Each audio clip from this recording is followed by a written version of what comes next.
Alors, je suis au siège de la Poste, ici, boulevard de Vaugirard, avec François Laurent. Bonjour François. Bonjour. Alors aujourd'hui, c'est un jour un peu spécial. Explique-nous pourquoi. Alors c'est un jour spécial parce que c'est la journée des études de la DTEM et de l'UDA. Et en plus, ce soir, nous avons signé la charte éthique que nous avons réalisée avec le GF2I pour les études par observation sur Internet. Alors qu'est-ce qu'il y a dans cette étude? Alors déjà, avant, pourquoi faire une charte sur l'éthique des études sur Internet? Pour une raison très simple, c'est qu'il y a énormément de conversations sur Internet, des conversations publiques où les consommateurs discutent entre eux et des conversations privées où des citoyens discutent de choses qui ne regardent personne.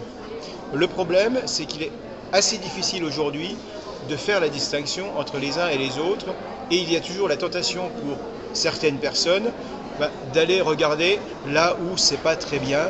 Et ce qui risque d'arriver un jour, c'est que si on n'a pas un comportement éthique et on ne respecte pas les droits à la liberté finalement individuelle des citoyens, le législateur risque non seulement de nous mettre un certain nombre de règles, mais peut-être carrément d'interdire de faire des études par observation et par écoute de ce qui se dit sur Internet.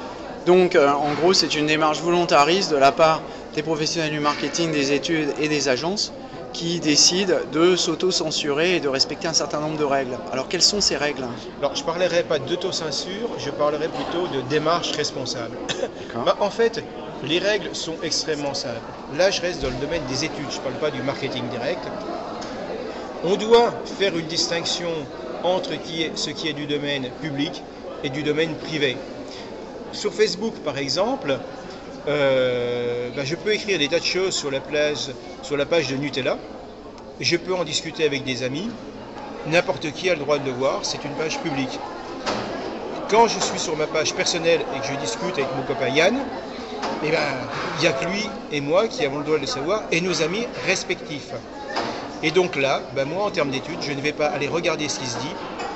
C'est une première chose. Deuxième chose, même sur les pages publiques, que ce soit sur un blog, que ce soit sur Facebook, sur Twitter, je respecte l'identité numérique des gens. C'est-à-dire, si quelqu'un me dit qu'il s'appelle Yann332, je ne vais pas aller vérifier que Yann332 s'appelle Yann Dupont et qu'il habite au 227 rue de Vaugirard, deuxième escalier dans la cour à droite. D'accord, donc l'anonymat des personnes. Les études de marché sont là, en fait, pour comprendre des évolutions de société, des réactions vis-à-vis des produits, vis-à-vis de la publicité.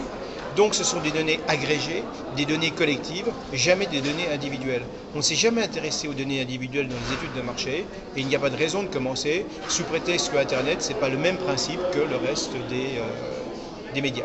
Merci François, nous allons mettre cette charte à disposition sur le site Mediaicis, sur Visionary Marketing et promouvoir cette excellente initiative dont d'ailleurs Mediaicis est co-signataire. Merci François.